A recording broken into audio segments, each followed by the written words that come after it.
Salut, c'est Pauline de Lina. Vous êtes prêts ? On remonte le temps, en douceur, c'est promis. Bienvenue dans Madeleine, la plateforme de streaming où l'on appuie sur pause. Films, documentaires, pièces de théâtre, confidences sur le divan et des séries bien sûr, qui franchement n'ont pas pris une ride. Parker Lewis, le roi du cool et des chemises improbables. Drôle de dame version 70s, elles étaient trois, elles étaient belles, mais surtout très intelligentes. Je vous ai dit qu'on riait ? Le Père Noël est une ordure, une façon de réviser vos classiques, en famille bien sûr. Madeleine, c'est aussi des pièces de la comédie française. Je vous en souffle une, La Reine des Neiges, l'histoire oubliée. Côté patrimoine restauré, beaucoup de raretés qui brillent comme jamais. I Love Quincy Jones, un documentaire de 1981, jamais diffusé en intégralité. Le célèbre producteur de musique est entouré de Michael Jackson, Stevie Wonder, Ray Charles et Sidney Poitier. Tout ça pour 2,99€ par mois, sans engagement sur tous vos écrans. Alors, vous venez ? À très vite sur madeleine.ina.fr.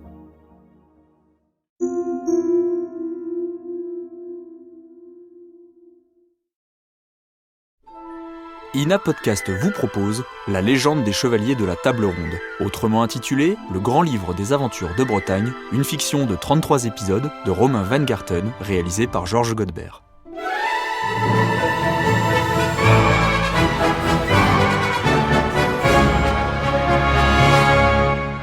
C'est au milieu du XIIe siècle, avec les tournois, que se développe l'héraldique, la science des armoiries. Composées de couleurs et de figures, les armoiries permettent désormais de distinguer les combattants, jusqu'alors méconnaissables sous leur équipement. Le terme héraldique provient du mot héros, H, E accent aigu, R, A, U, T, désignant l'officier en charge des messages importants et des annonces solennelles. Les héros ont alors pour mission de vérifier, d'après leurs armoiries, l'appartenance des participants à la noblesse et d'annoncer et de décrire les chevaliers entrant en lice lors des tournois. Même si les tournois sont à l'origine réservés à la noblesse, n'importe qui, sans être noble, peut posséder des armoiries, à condition de ne pas les usurper à quelqu'un d'autre. Le XIIIe siècle verra également des non-combattants adopter des armoiries, femmes, clercs, artisans, mais aussi des personnes morales, à savoir des villes, des abbayes, des évêchés, des corps de métier. Elles indiquent les origines d'un individu ainsi que sa place au sein de sa famille, ses alliances ou ses fonctions. Ce sont de véritables signes d'identité. Devant cette abondance d'armoiries, des armoriaux voient alors le jour. Il s'agit d'une sorte de registre ou de dictionnaire établissant une correspondance entre une liste de noms de famille ou de communauté et une liste d'armoiries. Ce langage est répertorié dans des traités comme le traité du blason de Clément Princeau au XVe siècle. Les termes dextre et sénestre sont employés pour désigner la droite et la gauche. Les couleurs sont appelées émaux et possèdent des appellations particulières. Le gueule correspond au rouge, l'azur au bleu, le sinople au vert et le sable au noir. Le répertoire utilisé est composé de 6 couleurs, jaune ou or, blanc ou argent, noir, vert, rouge et bleu, et d'une 7e qui apparaît plus tardivement, le violet. Une règle d'emploi très contraignante interdit d'associer certaines couleurs avec d'autres. L'héraldique classe ces 6 couleurs en 2 groupes. Dans le premier, le jaune et le blanc, dans le deuxième, le rouge, le bleu, le vert et le noir. La règle interdit de superposer ou de juxtaposer 2 couleurs qui appartiennent au même groupe. Si par exemple le champ de l'armoirie est rouge, la figure qui sera apposée dessus ne pourra être que jaune ou blanche. Le répertoire des figures, au contraire, est très ouvert et il existe au Moyen-Âge une 60aine de figures courantes, animaux, figures géométriques, végétaux, chacune associée à une symbolique. Les animaux peuvent être réels ou imaginaires, à poil, à plumes ou à écailles, parfois même des mollusques ou des crustacés. Mais laissons là l'héraldique et retournons sans attendre dans la plaine de Galore.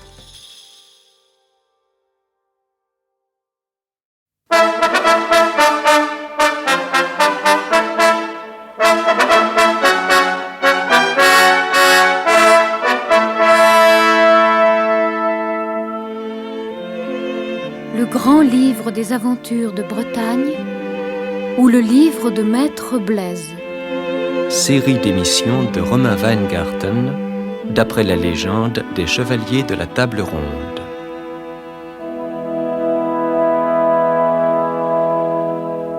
Musique originale de Georges Delerue.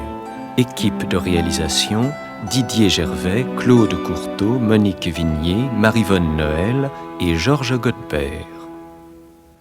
Aujourd'hui, 13e émission, Le verger de Galore.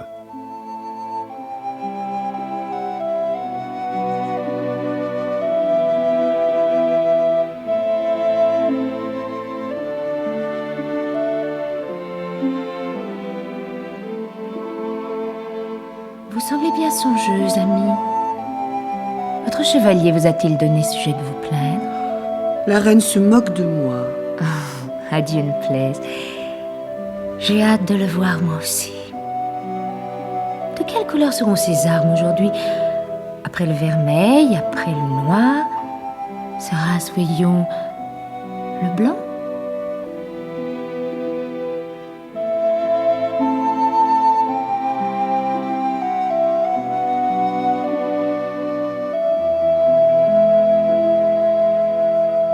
La reine Guenièvre dit cela, car en son cœur elle avait deviné qu'il pouvait s'agir du blanc chevalier auquel elle avait donné l'épée et qui avait pris la douloureuse garde.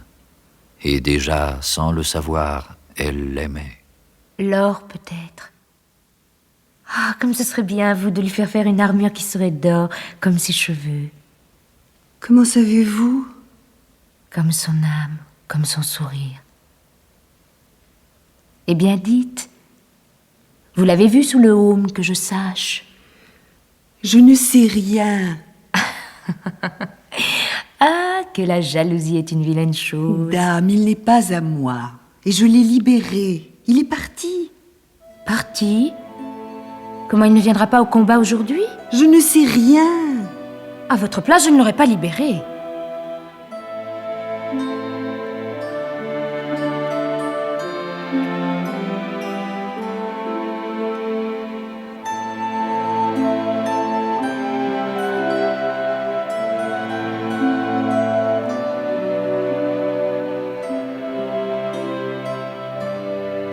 Avant que le tournoi de Galore ne recommençât, Galehaut, comme il l'avait promis à Lancelot, s'en vint trouver le roi Arthur.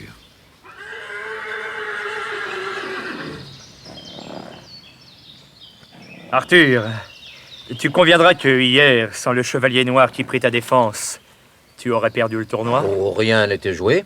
Mais aujourd'hui, tu vas perdre. Et tu viendras à Galore, tête nue, me remettre ton épée en signe d'hommage. Sire, à Dieu ne plaise. Pour l'heure, nous sommes toujours ennemis et je n'ai pas demandé à vous voir. Alors Galehaut tire son épée. Il la tend à Arthur. Tiens! Tiens! Mais sire... Sache que le noir chevalier a fait la paix entre nous. Je le vis combattre et mon cœur en était si rempli d'allégresse qu'après le tournoi, je le rejoignis, afin de lui offrir mon amitié. Mais lui, aussi rusé qu'il est valeureux, en échange, m'a demandé de te donner ce gage. Eh bien, prends! Oh, je vois qu'il ne ferait pas bon vous le refuser. En vérité, sire, voilà le marché le plus étonnant qui fut jamais conclu. Aussi, je prends cette épée non en gage de soumission, mais de paix et d'alliance éternelle entre nous. Si je vous ai vaincu par le noir chevalier, vous m'avez vaincu également par votre générosité dont on ne connaît point d'exemple. Sire, reprenez maintenant votre épée. Soit. Jamais victoire ne me donna tant de joie. Nous la fêterons comme il convient. Mais enfin, Galehaut, verrons-nous le noir chevalier? Ah, sire, il est reparti comme il est venu. Je ne sais d'où il vient, ni où il va, ni qui il est. Étrange chevalier qui nous enlève notre joie dans le moment même qu'il nous la donne. Ah, je n'aurai de cesse que nous l'ayons trouvé. Sire, vous êtes mon hôte. En entendant que le chevalier ne viendrait pas, la reine éprouva de la tristesse et du dépit. Quant au roi, s'il se réjouissait que l'affaire fût terminée de la sorte, il ne pouvait s'empêcher d'éprouver quelque jalousie à l'égard de Galehaut, d'avoir obtenu l'amitié de Lancelot. Galehaut, ayant pris congé, s'en vint retrouver Lancelot. Voici. J'ai fait ma paix avec Arthur. Êtes-vous satisfait? Ami, merci. Il m'a tenu quitte de l'hommage et nous avons fait alliance. Ainsi, vous m'en voudrez moins. Autant ils étaient heureux de cette paix, autant ils furent déçus quand ils surent que vous ne viendriez pas recevoir le prix de votre valeur et que vous aviez disparu. La reine est fort belle. Après le repas, elle me prit à part. Et Galehaut, je pense que le chevalier noir est chez vous. Non, dame. Vous en savez plus que vous ne dites. Faites-le quérir. Pour moi, je n'aurai pas de paix tant que je ne l'ai vu. Oui, ce sont là ses paroles. Lancelot, écoute. Cet amour est une folie. Es-tu prêt à l'arracher de ton cœur? Jamais. De cet amour, tu souffriras plus que tu ne peux imaginer. Mais puisque tu fais de ta folie ton bien le plus précieux, alors aime-la. Il s'y mêlera du moins quelque douceur. Je ferai venir la reine. Tu la verras. Ami, vous parlez bien.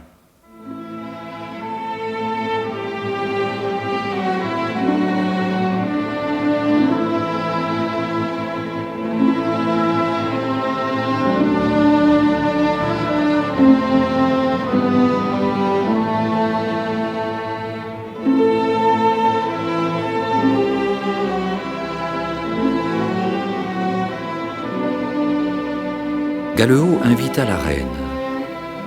La reine se rendit à Galore avec son amie, la dame de Mallehaut, dont le cœur certes battait autant que le sien. Galeot les fit conduire en un verger où était dressée une tente toute blanche. C'était la fin du jour. Le soleil déclinant baignait d'or toutes choses. Et les deux chevaliers arrivèrent. L'un était noir et superbe.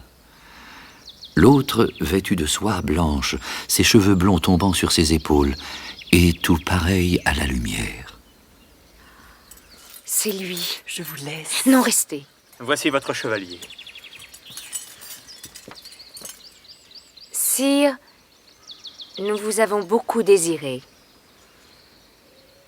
Et relevez-vous. Lancelot se relève, et bien qu'il ressente toujours à la vue de la reine la même extase, cette fois il ne pâlit ni ne tremble, puisqu'il a osé. C'est à vous que j'ai donné l'épée. C'est vous qui, ayant pris la douloureuse garde, ne voulûtes point accueillir le roi. Dame, j'eus si honte quand je vis retomber la herse. C'est pourquoi je me suis enfui. Je pensais que jamais vous ne me pardonneriez. Nous y penserons. Dame, ne le tourmentez pas.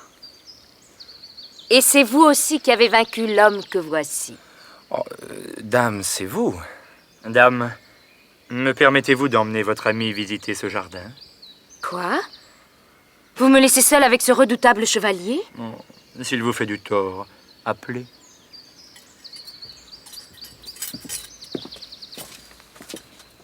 Sire, venez vous asseoir. Asseyez-vous près de moi. Dites-moi, qui vous a fait chevalier? C'est vous? Vous avez le front d'en aimer une autre que moi? Oh, dame! Qui? Cette dame de Mallehaut. Je sais en quelle prison elle vous a tenu. Dame, ce n'est pas vrai. Elle n'a pu vous dire cela. Vous vous troublez. Vous ne savez que répondre. Tu me trahis. Oh, dame, c'est vous que j'aime. Je n'aime que vous depuis le premier instant de ma vie. De ta vie. Comment peux-tu dire cela? Je vis depuis que je vous ai vu.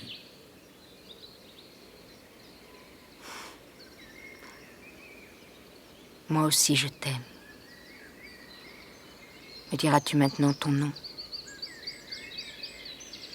Je suis Lancelot du Lac, fils du roi Ban. Et moi, Guenièvre. Embrasse-moi.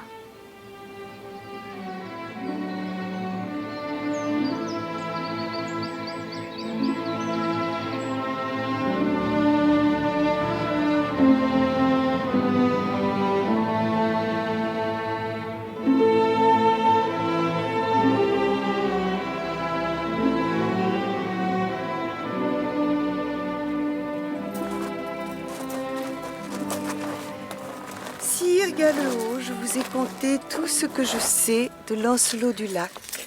Et vous êtes triste, car vous l'aimez, vous aussi. Voyez, la nuit est venue. La lune se lève sur la mer. Dame, que dites-vous de Galeot? Sire, vous êtes grand, vous êtes fort, vous êtes roi. Je suis de la race des géants. À vous voir si terrible, on ne penserait pas que vous cachez un cœur si délicat. Dame, le monde y tiendrait à l'aise. Pensez-vous que vous y tiendriez aussi? Sire. Ne craignez pas. Comme la nuit succède au jour, le noir Galeot ne peut-il succéder au blanc chevalier?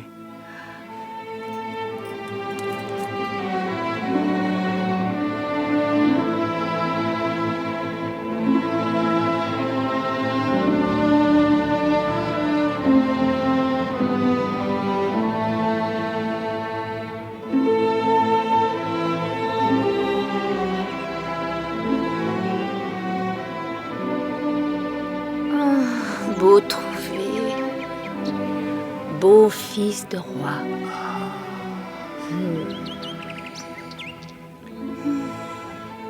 Écoutez, C'est le rossignol. c'est le signal de Galeot. Comment ferons-nous pour nous quitter? Comment ferais-je? Je reviendrai. Quand? Demain. Prenez garde. Il est trop tard. Sire Galeot, c'est trop tôt. Dame, les dieux sont jaloux. Je vous ferai une prière. Faites. Comme vous avez donné votre amour à Lancelot. Comment le savez-vous?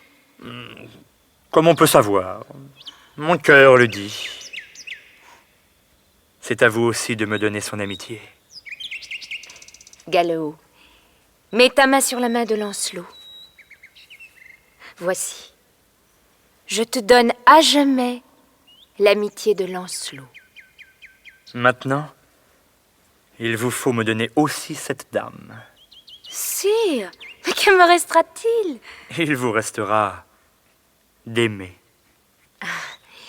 Sire, je vous la donne, si c'est aussi son désir.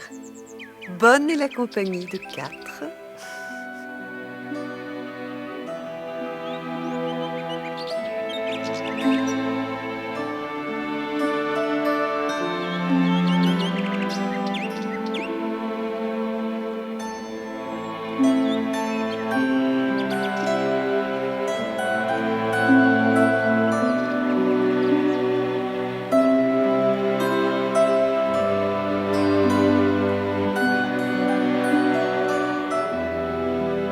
Ainsi fut scellé l'amour de Lancelot du Lac et de la reine Guenièvre. Cependant, le comte s'en revient à Monseigneur Merlin, qu'il a depuis longtemps délaissé, et à moi, maître Blaise, pour me chercher en mon manoir de la forêt de Galles et m'amener à la cour. N'êtes-vous pas heureux ici, maître Blaise? Écoute, Merlin, j'ai écrit dans mon livre, comme tu me l'avais commandé, tout ce qui est arrivé au pays de l'ogre depuis ta naissance. Maintenant, je suis vieux. J'aspire au repos et à la prière. Et voilà que tu me traînes sur les routes et que tu m'amènes à la cour. Maître Blaise, la mort est loin de vous. Et vous n'avez pas écrit la moitié du livre. Ah, Dieu ne plaise. Devrais-je prolonger une vieillesse incommode pour compter les amours d'un enfant gâté et d'une reine pécheresse? Sont cela les aventures que tu m'avais promises? Ils s'aiment. Ils s'aiment. Ah, ce n'est pas ma faute. Il est vrai que toute rivière est pure dans la source. Mais ensuite, elle se charge de terre. Et puis elle se jette à l'océan, qui tout absout. Mais sans doute. Mais je regrette que même toi, Merlin, tu te sois laissé prendre au piège d'une petite fille capricieuse. Les chemins sont divers. Tu étais libre de choisir? Non. Je crains pour toi. Maître Blaise, vous connaîtrez le dénouement d'une autre aventure, qui tiendra de près à l'enfant gâté que vous dites, et par quoi la rivière remontera à la source. Il s'épargne beaucoup de souffrances, celui qui renonce à temps à sa folie.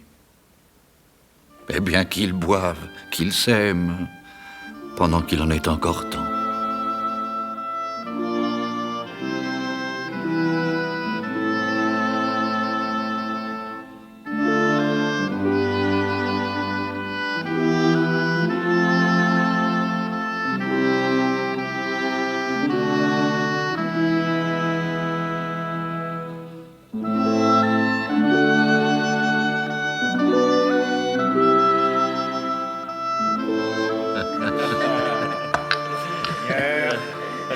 Madame, roi Gallo, à notre amitié. Notre amitié, sire. Au chevalier qui fit la paix entre nous. En vérité, je lui aurais bien donné la moitié de tout ce que je possède. Hormis le corps de Madame la Reine. Moi, Gauvin, j'eusse aimé être demoiselle pour être son ami. Oh. Et vous, dame? Gauvin, vous avez déjà tout donné. Bien répondu. Sire Gallo, nous partons demain. Nous souhaitons que vous soyez notre hôte à Kamaalot. Sire, il nous faut retourner aux îles. Mais dans un an, si vous le souhaitez, nous nous retrouverons à Kamaalot. Nous avons mis 1 an pour préparer ce tournoi. En 1 an, nous préparerons une fête telle qu'on n'en vit jamais au royaume de l'ogre. Dame, qu'avez-vous? Sire, pardonnez-moi, je crois que le vin m'a étourdi. Je vais monter dans ma chambre. Que l'on conduise, Madame la Reine.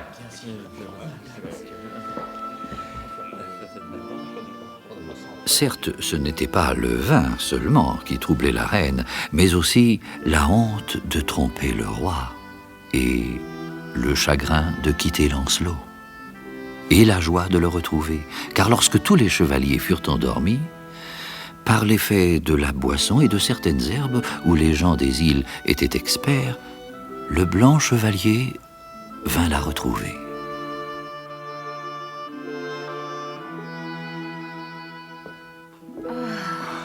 Ami. Oh, ami, ami. Ami. Oh, que c'était long d'attendre.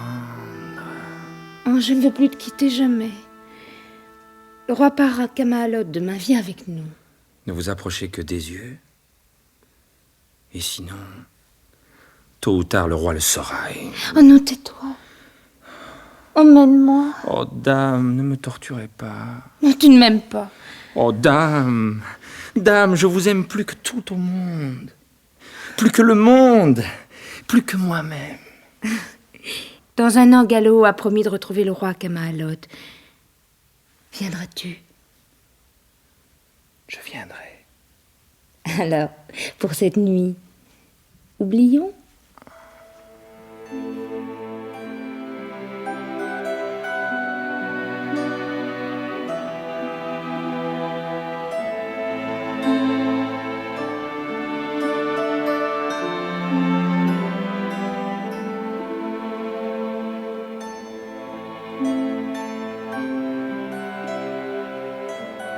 Toute la nuit, Guenièvre et Lancelot s'aimèrent de tendre amour.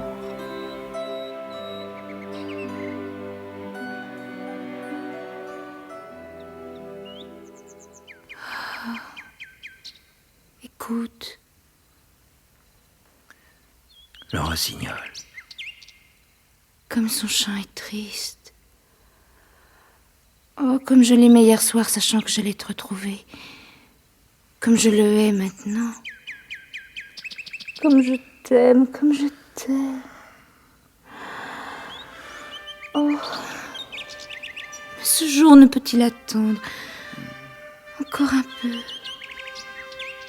Encore. La reine et Lancelot s'étreignent, et la douleur les étreint plus fort encore, tant qu'ils ne peuvent prononcer une parole. Et ils perdraient aussi la vie si la reine avait la force de s'arracher des bras de Lancelot et sans se retourner, prendre la fuite. Lancelot demeure sans bouger. La nuit se fait en son cœur.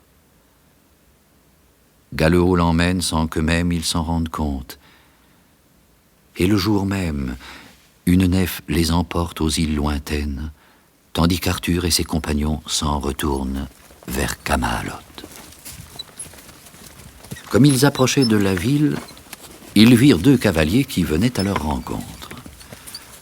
L'un paraissait encore un tout jeune homme, l'autre pouvait avoir 100 ans, et l'on eût dit à les voir que le printemps et l'hiver cheminaient ensemble.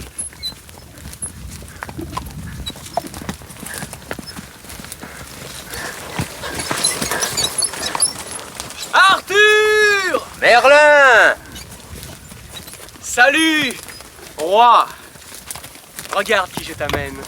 Maître Blaise, qui regarde? Maître Blaise! Maître Blaise! Mon cœur se réjouit, Maître Blaise, plus que je ne saurais dire de vous revoir et de revoir Merlin. Oh non, je ne suis pas mort, quoique j'endure à cause de ses folies. Il est vrai qu'il nous délaisse. Si telle est sa folie, il est homme si sage qu'il doit y avoir à cela quelques raisons. Maître Blaise, à n'en pas douter, est plus sage que moi. C'est pourquoi je te le confie. Je désire que tu prennes soin de lui, que tu l'écoutes comme moi-même.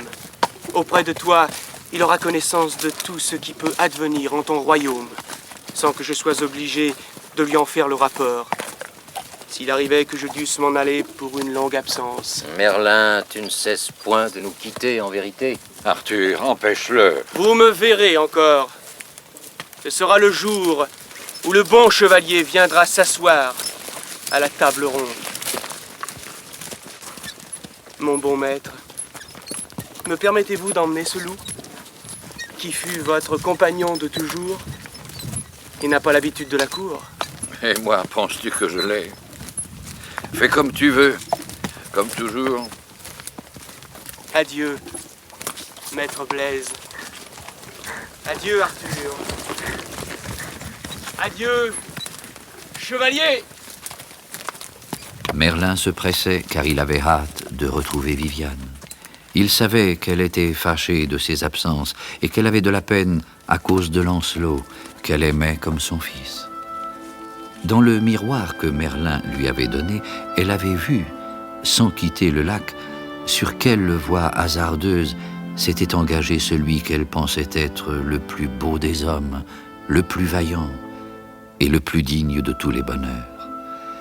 Et bien qu'elle eût encore auprès d'elle les enfants du roi Bor de Gannes, elle voyait déjà le jour où tous ceux qu'elle aimait allaient la quitter.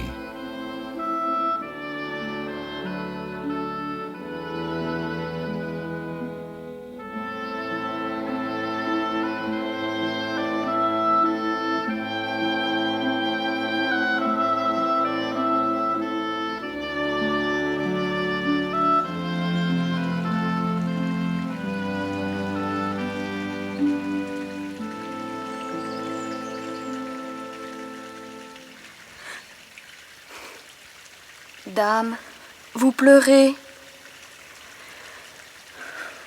Ah, Lionel. Je pensais à Lancelot que je n'ai pas vu depuis si longtemps. À Monseigneur Merlin, qui nous délaisse. Dame, nous sommes là. Bientôt tu iras le rejoindre. Et Bohor aussi. Chevalier. Et vous aussi, vous courrez le monde à cheval, sans savoir, d'un amour à l'autre, d'une guerre à l'autre, et d'une mort à l'autre. Que voulez-vous dire? Vous le saurez assez tôt. Quand partirai-je? Bientôt. Le roi me fera chevalier? Lancelot vous fera chevalier. Je serai roi. Peut-être. Je serai roi. Je serai roi. Aux armes! Aux armes! Ah, cœur sans frein. En son cœur, Viviane appelle Merlin. Elle veut le voir.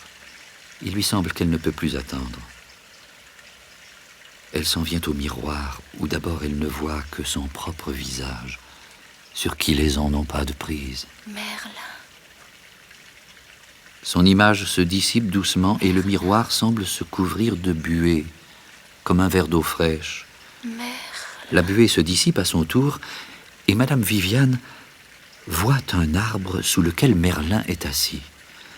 Et le loup de Maître Blaise est couché à ses pieds. Elle connaît bien cet arbre.